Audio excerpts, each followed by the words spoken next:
What's up, guys? It's Friday, September 19th. I'm bringing you another net worth update. Let's go. 14 subscribers. Life is good. We're at minus $42,000. I've lost about $1,900 this week because stocks are down, actually almost entirely due to the stocks, and that's fine. Still on track to increase my net worth by about $31,000 or $600 per week. And at the end of 2025, I'm predicting a net worth of minus $32,000. Now, one really nice thing is my fiance just got a full-time job. She was working 2 part-time jobs previously, so her monthly income will increase, meaning that the fraction of things that I have to pay for, because we split things equitably, goes down. So I'll have more money to dispense into probably the FHSA, because that's something that will benefit us both. So I'm not exactly sure how much she'll be making at the end of the month after tax, but if she's making like $400 more, that means that I'll have about $80 extra to invest each month. So I'll probably just put that into our FHSA. Somebody mentioned this, that I'm basically just investing my student loan money, and that's super risky. You owe $117,000, you have $74K in your savings. Why don't you just put that into your student loans? That would be super smart, because that seems like a super safe bet, right? Pay off this bad debt. However, it's not really bad debt, because the student loan interest on Canadian student loans is 0% on both the provincial and federal part of the student loan. Now, I don't think anybody should take out a student loan and start investing it. This is money that I've accumulated throughout the past like 10 years. It's been sitting in investments growing, but there's no growth potential when I put that money into paying off my student loans. So in reality, I think paying off the student loans as slowly as possible is the only right strategy. And because I'm an absolute fucking maniac, I actually did the math on this. So I set up 2 scenarios, one in which you pay as much as you can on the loan right now, you take that savings account value, you dump it all into the loan. So you could look at this, you could say, okay, let's imagine that we put all of this money directly into that student loan account, and we keep making these monthly payments of for me, it's $622. We keep paying that up until the point where our student loan is paid off. And then let's just say that each month after that, we'll put $622 into the stock market. And then we'll compare this to if I continue doing what I'm doing right now, which is I just keep my money in the stock market and I try to pay off my student loans as slowly as possible. Now, in that scenario number 2, you still pay the $622 a month. You're still paying that payment, but you're keeping that money in your savings account growing with the stock market. You pay off your student loan as slowly as possible. It takes a long time, but now you have this money growing in the stock market. And an amazing complaint, which I completely agree with, is that the stock market goes down and you could lose this money. I totally agree. Now, how about we run it like this?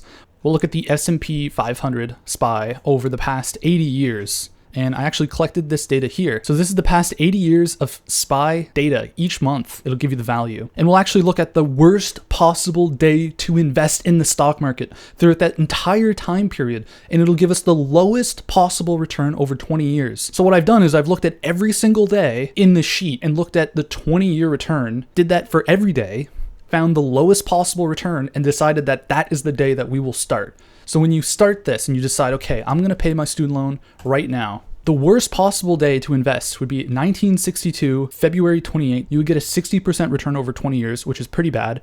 The stock market right now, on average, returns about a 7.3% if you were to average this out over that 80-year time period. So it's about 140% over 20 years. So you're getting less than half of that. This is a pretty bad return. And you could look at the data, right? So your savings account immediately drops to 0. You've taken all that money and you put it into paying off your student loans. So look, your student loan is no longer, the value was about $117,000. So it's a little bit less. It's about minus $42,000. Good, your student loan has decreased. You keep paying that off year by year, month by month, $622 per month. If you begin this in 1962, you don't finish paying it off until 1968. Your net worth continues to grow, but it grows linearly because you're just making those payments. And it's not until that day on 1968 that you can begin investing that money into the stock market.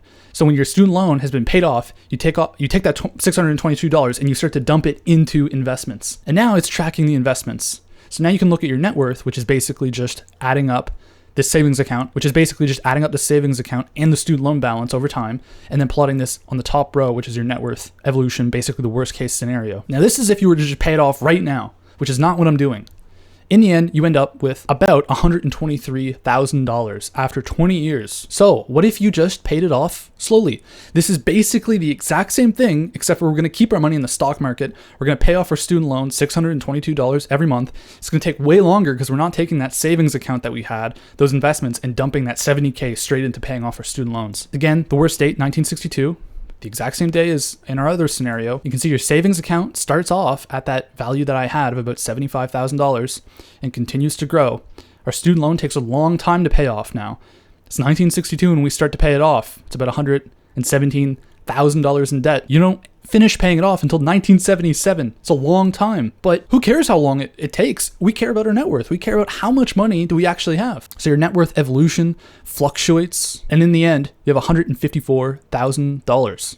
So your net worth is actually better if you were to pay your loan slowly, even in the worst case scenario. Now, it's probably not going to be the worst case scenario. You're probably going to get a better return. If you assume the average, you'll get 140%, which means that this is way better. This is way, way, way, way better. But even in the worst case scenario, it's still better. So we're going to do this. Now, of course, this lies on a couple of assumptions, right?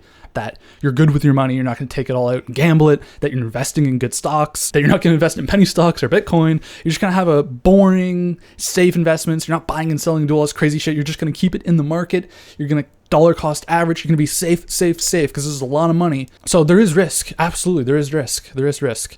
But it's way less than you would think. And in fact, in the worst case scenario, it actually is still the right decision to do what I've done. So that's what I wanted to share with you guys today. I'm going to talk about this in a video separately. So that's been an update so far. I absolutely love that I have 14 subscribers now. I mean, that's so cool. I'm going to try to make really quality content for you guys. Now, I'm going to try to keep up with these weekly updates about my finances. But if you haven't seen it already, go check out the AI stock predicting code that I wrote. I'm going to keep working on that in time. I've been working on that for so long, and I'm so glad to make a video on it. Anyways, guys, take care. I'll see you next time.